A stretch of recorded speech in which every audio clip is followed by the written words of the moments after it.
ಮಾನ್ಯರೇ, ಕಳೆದ 3 ವರ್ಷಗಳಿಂದ ಸಾಮಾಜಿಕ ಜಾಲತಾಣದಲ್ಲಿ ನನ್ನ ವಿರುದ್ಧ ಸುಳ್ಳು ಸುದ್ದಿಗಳು ಹರಡುತ್ತಿರುವ ಬಗ್ಗೆ ನನ್ನ ಸ್ಪಷ್ಟನೆ.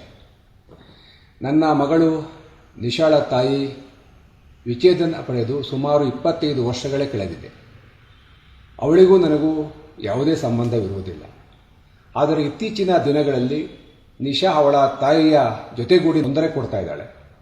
ನಿಶಾ ನನ್ನ ವಿರೋಧಿಗಳ ಜೊತೆಗೂಡಿ ರಾಜಕಾರಣದ ದುರುದ್ದೇಶದಿಂದ ಚುನಾವಣಾ ಸಂದರ್ಭದಿಂದ ಹಿಡಿದು ಇಲ್ಲಿಯವರೆಗೂ ನನ್ನ ಮೇಲೆ ಇಲ್ಲ ಸಲ್ಲದ ಆರೋಪ ಮಾಡುತ್ತಿರುವುದನ್ನು ನೀವು ಗಮನಿಸಿರುತ್ತೀರಿ. ಇದರ ಮುಖಾಂತರ ಸಾರ್ವಜನಿಕವಾಗಿ ಅನುಕಂಪ ಗಿಟ್ಟಿಸಿಕೊಳ್ಳುವ, ನನ್ನ ತೇಜೋವಧೆ ಮಾಡಿ ಸಮಾಜ ದೃಷ್ಟಿಯಲ್ಲಿ ನನ್ನನ್ನು ಕೆಟ್ಟವನಾಗಿ ಬಿಂಬಿಸುವ ಪ್ರಯತ್ನ ಅವಳದು.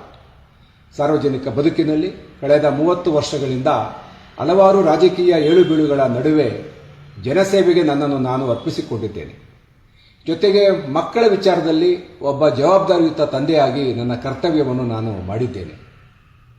ನನ್ನ ಮಗಳ ಮದುವೆಯ ಪ್ರಯತ್ನದಲ್ಲಿ ಅವಳ ಮತ್ತು ಅವಳ ತಾಯಿಯ ಸಹಕಾರ ಸಿಗಲಿಲ್ಲ. ಆದರೆ ಅವಳು ಹರಡುತ್ತಿರುವ ಒಳ್ಳರಂಜಿತ ಕಪೋಲ ಕಲ್ಪಿತ ಸುಳ್ಳು ಸುದ್ದಿಗಳಿಗೆ ಜನಸಾಮಾನ್ಯರು ಕಿವಿಗೊಡಬಾರದೆಂದು ನಾನು ಮನವಿ ಮಾಡ್ಕೋತೀನಿ.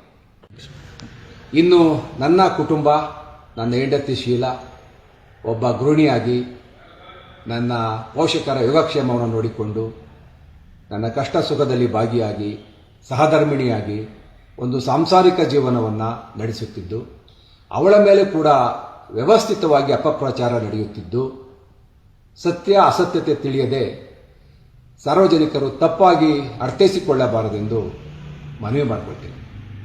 ನಮಸ್ಕಾರ.